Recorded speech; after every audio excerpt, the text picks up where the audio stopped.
Magandang umaga sa ating lahat, mga kapatid ko sa Panginoon. Ngayong umaga po ay ating pong purihin at sambahin ang Panginoon at patuloy po natin siyang pakinggan. Kaya tayo po lahat ay manalangin at samahan po ninyo ako. Aming Diyos amang dakila, ikaw po ang tagapaglikha ng sanglibutan ito. Kayo po ang nakakabatid sa mga bagay-bagay, Panginoon. Kaya kami po lumalapit sa iyo na humihingi po ng kapatawaran ng mga kasalanan na nagawa po namin, Panginoon. Nasa isip, nasabi po namin at nagawa po namin, Panginoon. Kaya salamat po sa iyo pong patawad palagi sa bawat isa sa amin. Dahil ang kaligtasan mula kay Kristo Jesus lamang ang amin pong natatanggap, Panginoon, at amin pong sinasandigan parati, Panginoon. Kami po patuloy na nananalangin sa umagang ito, Panginoon, lalo na po sa bawat pamilya dito sa Blessed Harvest Christian Church. Mula dun sa mga Dilion family, kinalando, Panginoon, dahil may dalangin na sila po kung nasa Pangasinan pa. Dalangin namin ang kanilang pang maayos na kalagayan, Panginoon, kanilang pangangailangan. At maging po, pagdating sa Desyembre o anong takda ng panahon na yung kaloob na sila po makauwi na, kami po nananalangin ng protection para sa kanila, Panginoon. Maging po kay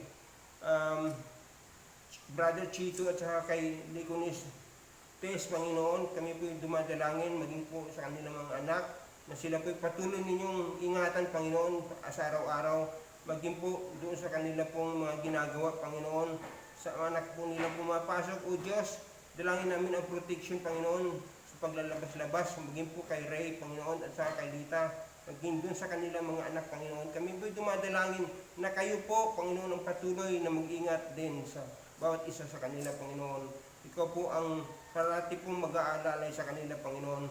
Maging po doon sa mga guling family, Panginoon, kina Ed at saka kay Annalyn, Panginoon. Si Dian, Panginoon, na pumapasok, O Diyos, salamat po sa iyo pong pagbigay sa kanya ng pag-iingat araw-araw, Panginoon.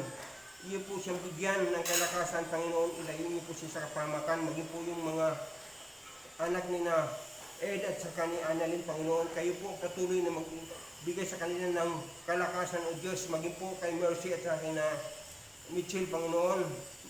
Kami po dumadalangin maging dun sa kanyang asawa ni Mercy at saka dun sa mga kapatid din ni Michelle, Panginoon. Maging po dito sa akin na Annalyn, naing nanay ni Angelica, Panginoon, Angel.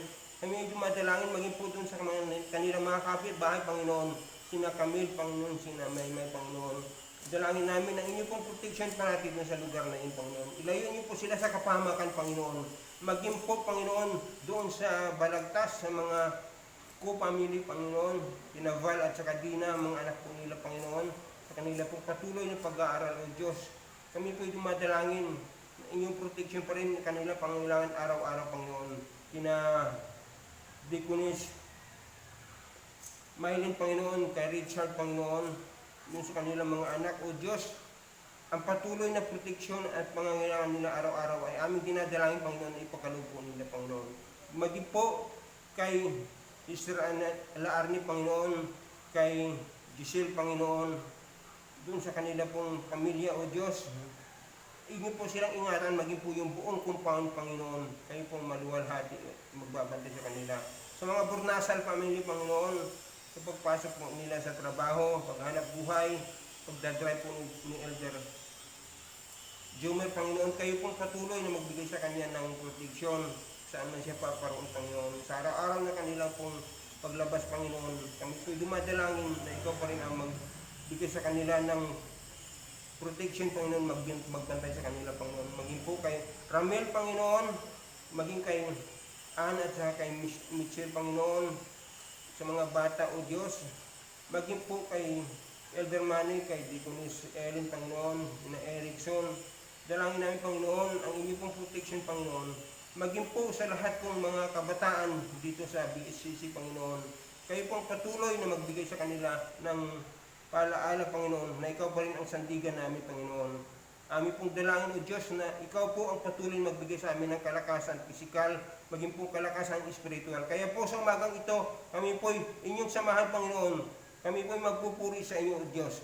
Kaya purihin ka sa pangalan ng aming Panginoong Hesus, ikaw ang madakila. Amen at amen. Sa umagang ito, mga kapatid, nais ko pong patuloy nating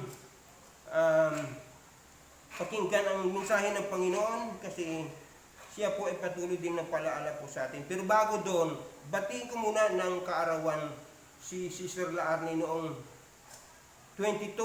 Happy birthday po, kapatid na Laarni. Naway ang iyong pag-celebrate noong 22 ay masagana at marami pong mga pagkain. Kaya purihin ang Diyos, maging po ang iyong buong pamilya, protection ay kayo po yung mabigyan po ng Panginoon sa araw-araw ninyong pangailangan. Kaya sa umagang ito mga kapatid, ating pong sama-samang basahin po ang ating pong mensahe na matagpuan po natin sa 1 Juan, Kabanatang 5, talatang 9 hanggang 12. Kaya kung meron na po kayong mga Biblia, samahan po niyo akong basahin natin sa 1 Juan, Kabanatang 5, talatang 9 hanggang 12. At sabi po dito, kung pinaniniwalaan natin ang patutuo ng mga tao, higit nating dapat paniwalaan ang patutuo ng Diyos. Ito ang patutuo ng Diyos tungkol sa kanyang anak. Ang sumasampalataya sa anak ng Diyos ay nagtataglay ng patutuong ito sa kanilang puso. Ang sinumang hindi sumasampalataya sa Diyos ay ginagawang sinungaling ang Diyos sapagkat hindi siya naniniwala sa patutuo ng Diyos tungkol sa kanyang anak. 11. At ito ang patutuo, pinagkaloob sa atin ng Diyos ang buhay na walang hanggan. At ito'y makakamtan natin sa pamamagitan ng kanyang anak. 12. Kung ang anak ng Diyos ay nasa isang tao, mayroon siyang buhay na walang hanggan, ngunit wala na sa kanya ang anak. Ngunit kung wala sa kanya ang kanyang anak, ang Diyos ay wala siyang buhay na walang hanggan. Kaya mga kapatid, sa umagang ito, meron po tayong mga tatalakayan na tatlong proseso sa kaligtasan kaugnayan sa patutuo. Kaya po, bago po natin talakayin dito kasi sinasabi po dito, ang epektibong patutuo ay nagpapahayag sa ating sariling karanasan at ng Ebanghelyo ni Kristo Jesus upang ang isang tao ay magkaroon ng informasyon o maraming makikinig sa kanya na maliwanag yung kanya pong mga sinasabi o yung sa patutuo, testimony. Ating tatalakayin po ito yung tatlong proseso po. Una, detalye kung paano tayo magtiwala kay Kristo. Pangalawa, subukan na maging direkta at maiksi ang patutuo. Pangatlo, may kasapang angkop na talata sa Biblia ang patutuo. Kaya po mga kapatid, talakayin po natin yung una kanina, detalye kung paano tayo magtiwala kay Kristo. Nag-umpisa sa pamamagitan ng pagtatala ng mga detalye kung paano tayo nagtiwala kay Kristo upang iligtas tayo sa ating mga kasalanan. Makakatulong ang mga sumusunod na tanong. Una, sino ang nagsabi sa atin ng tungkol kay Kristo Jesus?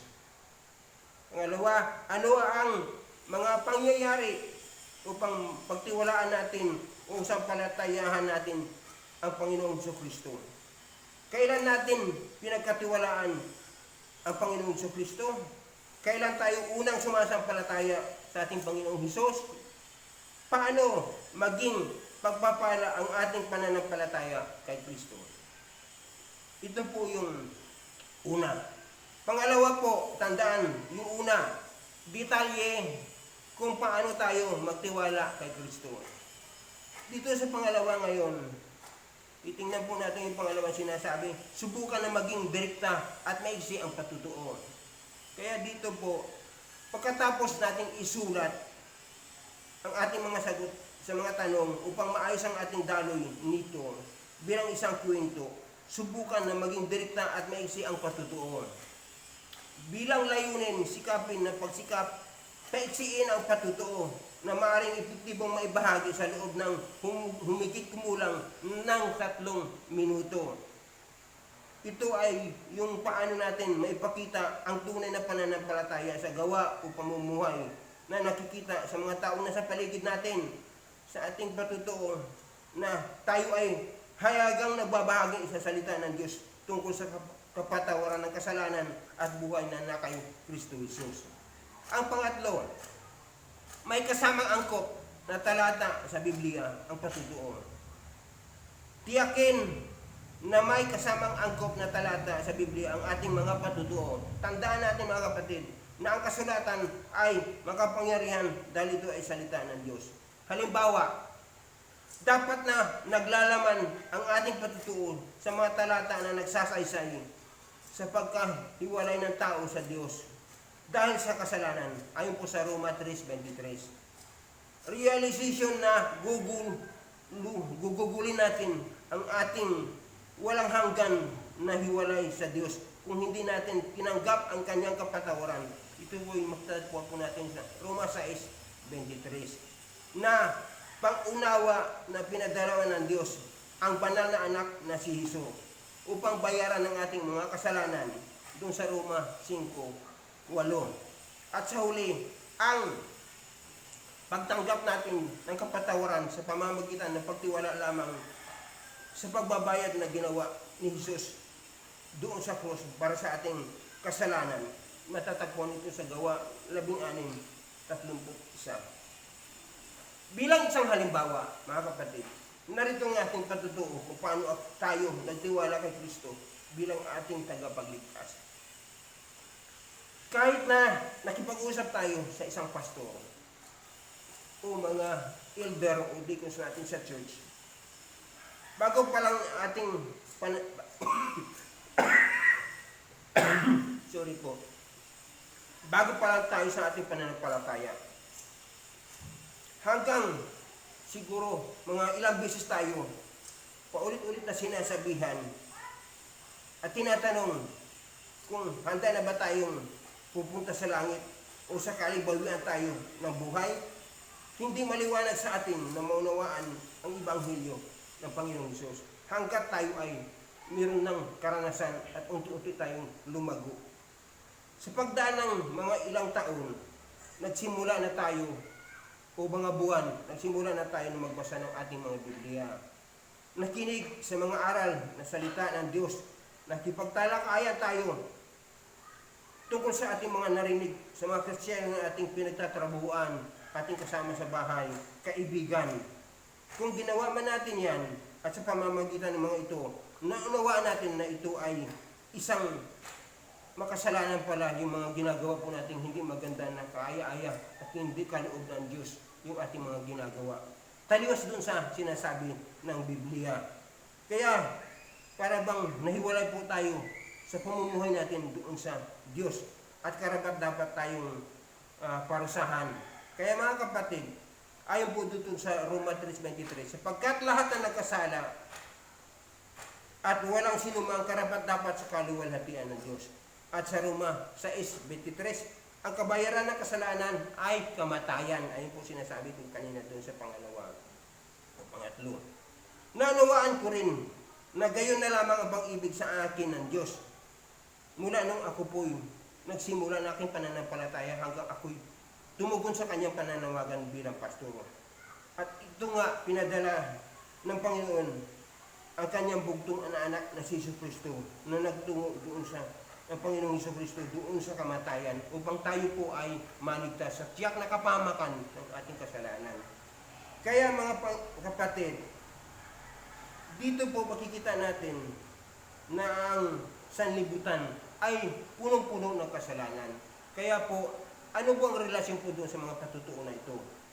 Dito po, makikita po natin sa panghuli po nating mga mensahe po.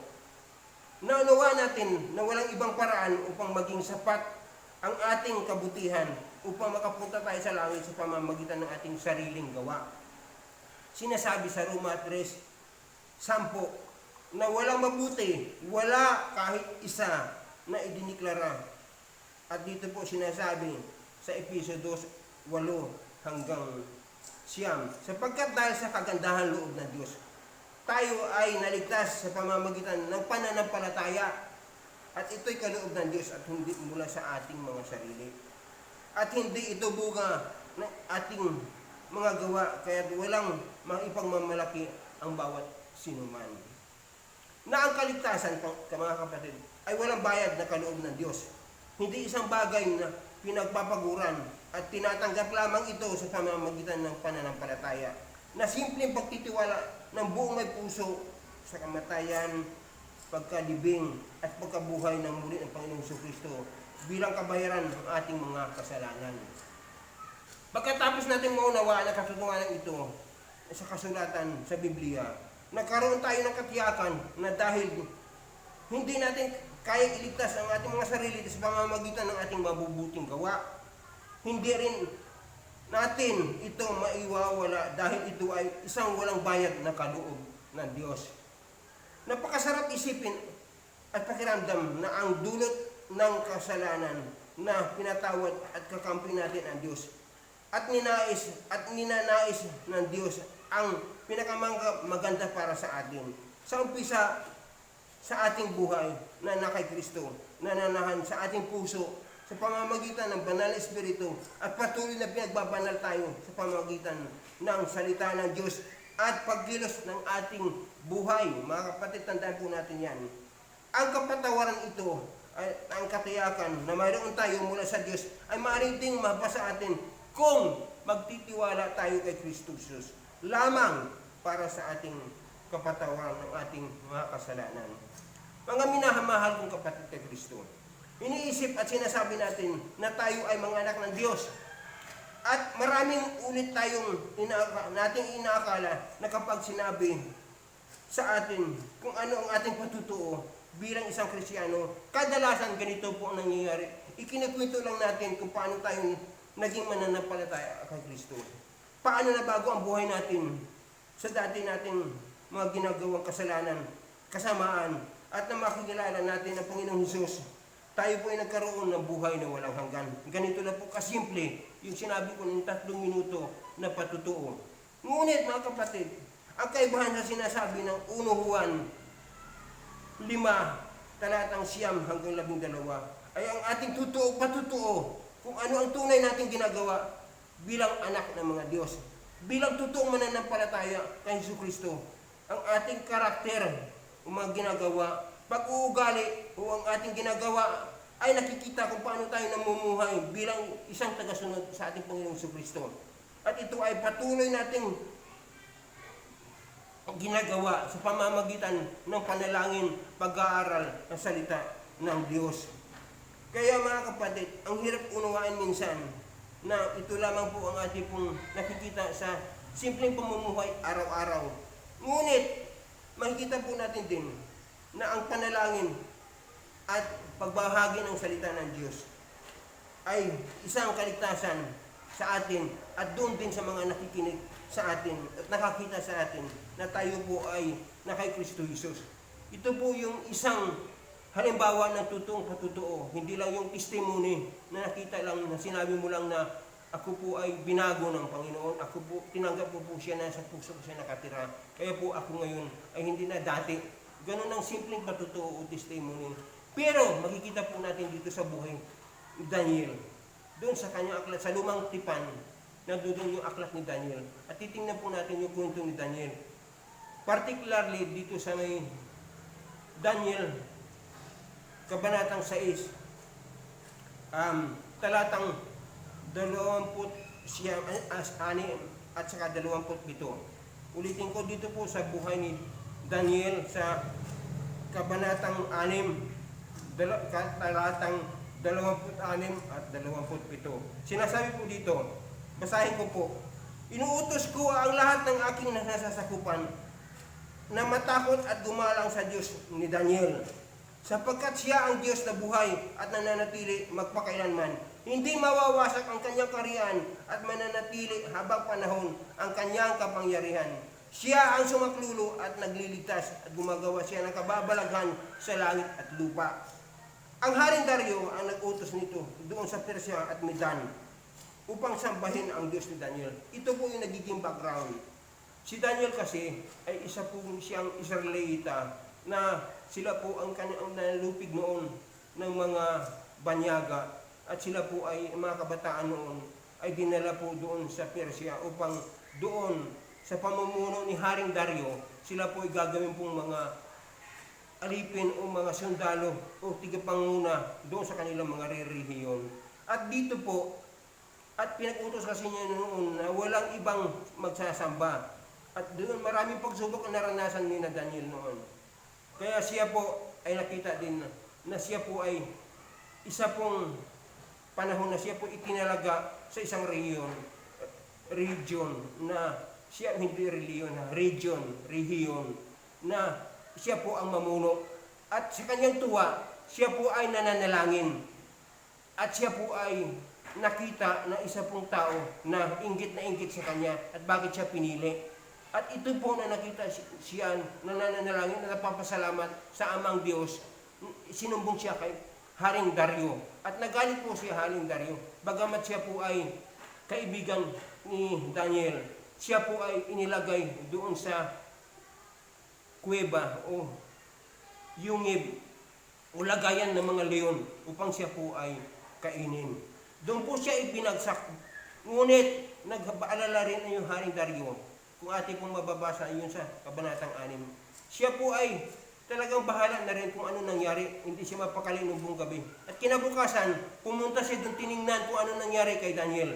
At sinabi doon, tumawag siya, kung naroon pa ba siya, at sumagot si Daniel, narito po ako, buhay. So doon pa lang, nakita nila na hindi siya ginalaw ng leon. Naroon po ang Diyos na talagang nag-iingat sa kanya, nagbigay ng proteksyon. Isang patutuo po yun, na mula doon sa kanyang panalangin, hindi siya natinag, hindi siya na, wala na pag-asa na proteksyon ay parati na sa Diyos.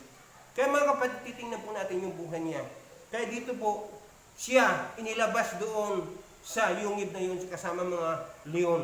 At yun ang sinasabi po ng Haring Dario, na sambahin ang Diyos ni Daniel. Kaya ating pong makikita dito na kanyang patutuo at pananampalataya doon kay Yahweh ay isang talagang maging isang karapat-dapat na isang tawagin na tunay na mananampalataya at tagasunod ng Diyos na tunay. Tayo mga kapatid, ganun din po atong titingnan. Magawa pa natin magpatutuo na hindi ka nihihiyang manalangin, magbasa ng banal na kasulatan at magbahagi po patungkol sa kaligtasan. May bahagi ba natin ito yung mabuting balita patungkol sa ating mga patutuo? Ito ay nais ng Diyos na tagapagligtas natin. Lahat tayo magiging tapat bilang patutuo sa tunay na bilang tunay na Kristiyano. Kaya unawain po natin ulit, hindi lang po yung patutuo ay pag sinabi sa yung magbigay ka ng isang patutuo para maisik lang ng 3 minutes lang na ikaw po na bago dahil naniwala kay Panginoong Kristo na nasa iyo ang Panginoong Jesus. Kaya ikaw po ay magkaroon ng buhay na walang hanggan. Wala namang problema po doon. Pero ang tunay na patutuo na sinasabi, tapat ng totoo, ang pagpapatutuo ay yung makita sa buhay natin, yung karakter natin, yung pamumuhay natin. Ito yung tunay na patutuo, patutuong totoo, na tayo po ay patuloy na nananangan doon sa salita ng Diyos. Kaya huwag tayo pong mag-alinlangan mga kapatid. Yung patutuo ay isa pong magandang larawan sa bawat isa sa atin na sa ating paglabas ng bahay o pag-usap ng mga kaibigan, nakikita nila tayo bilang isang tunay na mananampalataya at tagasunod sa ating Panginoong Kristo. Yung ating pagsasalita, yung ating gawi, ay yun na isang patutuo. At lalo na po yung patuloy nating inihahayag sa kanino man ang salita ng Diyos. Yung tungkol sa buhay na walang hanggan, yung kapatawaran ng kasalanan, at yung patuloy na pag-iingat at pagsama sa atin ng ating Diyos na buhay sa pamamagitan ng ating Panginoong Jesucristo. Kaya salamat po sa umagang ito mga kapatid. Kaya aking dalangin sana, ay hindi sana talaga, aking dalangin na bawat isa sa atin ay patuloy na lumago sa ating pananampalataya at tayo po magbigay ng isang patutuong totoo. Yung gagawa po tayo ng isang aksyon na nakikita ng ating pong kapaligiran. Yun ang totoong patutuo. Na tayo po ay sumusunod sa mga pangaral ng ating Panginoon Diyos Ama doon sa ating pong tagapagligtas na Panginoong Hesus na patuloy natin siya inihahayag sa karamihan. Kaya salamat po sa umagang ito at tayo po'y manalangin. Diyos naming makapangyarihan, Nais po namin sa umagang ito na kami po patuloy na bigyan ng karapatan na maghayag o kaalaman, Panginoon, karunungan na galing po sa inyo upang patuloy po kaming lumago sa aming pananampalataya, Panginoon. Huwag niyo po kaming pabayaan, Panginoon. Bigyan niyo po kami ng kalakasan, pisikal at maging po sa espiritual upang patuloy po namin maihayag ang patutuong totoo, Panginoon. Kagaya po ng sinasabi ng 1 Juan, Kabanatang 5, na kami po ay maghayag dahil naniniwala kami sa patutuo ng Diyos at kami po naniniwala ng patutuo ng aming Panginoong Jesucristo. Kaya salamat o Diyos sa umagang ito na kami po patuloy ninyong binibigyan ng pag-asa at maging po sa lahat ng mga nangyayari sa aming kapaligiran sa kasalukuyan. Kami po sumasampalataya hindi lamang doon sa aming patutuo na ang Panginoong Jesucristo ay patuloy namin kasama hanggang sa katapusan. Hindi namin alam, Panginoon, kung kailan, ngunit amin pong makikita na ngayon pa lamang kami po nagpatutuo na aming patutuong totoo na ang Panginoong Hesus ang patuloy na nagbigay sa amin, kasama namin, at kami po patuloy na maghayag ng dakilang kaligtasan mula sa aming Panginoong Jesucristo. Amen at amen. At aming dalangin na ang pagpapala, kapatawaran, kapayapaan ng ating dakilang Amang Diyos at ang biyaya ng ating Panginoong Jesucristo na naligtas sa atin at ang pakipisan sa atin ng Banal na Espiritu mula pa noon, ngayon at magpakailanman. Amen. Amen. Amen.